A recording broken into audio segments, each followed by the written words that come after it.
how do we assess the first day, the second day, the first week?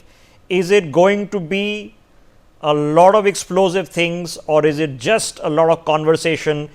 Eventually, all presidencies get dragged down into the same slow snail's pace. Hello, thank you for invitation.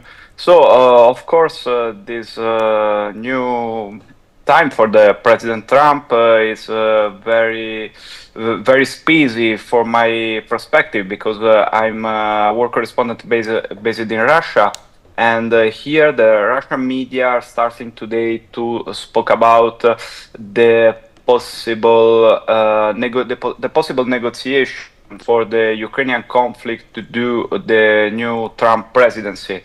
And of course, it's really interesting for me to see that the Trump administration have declared that from some weeks, from some days, they are working on a possible call between the President Trump and Vladimir Putin about the Ukrainian conflict, and maybe that President Trump are considering the possibility to meet the President Putin in the near future. Okay, so Andrea, from where you are sitting, how does this play out? Okay, so most people we've been speaking to say that U.S. funding to the tunes of billions of dollars to Ukraine is going to dry up. Now, that might be replaced by the British, because UK Prime Minister has been there and he says, no, we'll keep sending the money. Maybe the Germans and the French will also cough up, but US funding dries up. If the US funding dries up, is Zelensky in trouble?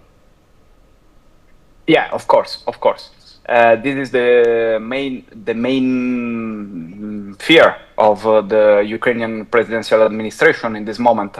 But we saw that today Volodymyr Zelensky take congratulations with Donald Trump for the election and take the office. But of course, without the help of the US, Ukraine alone cannot continue the war.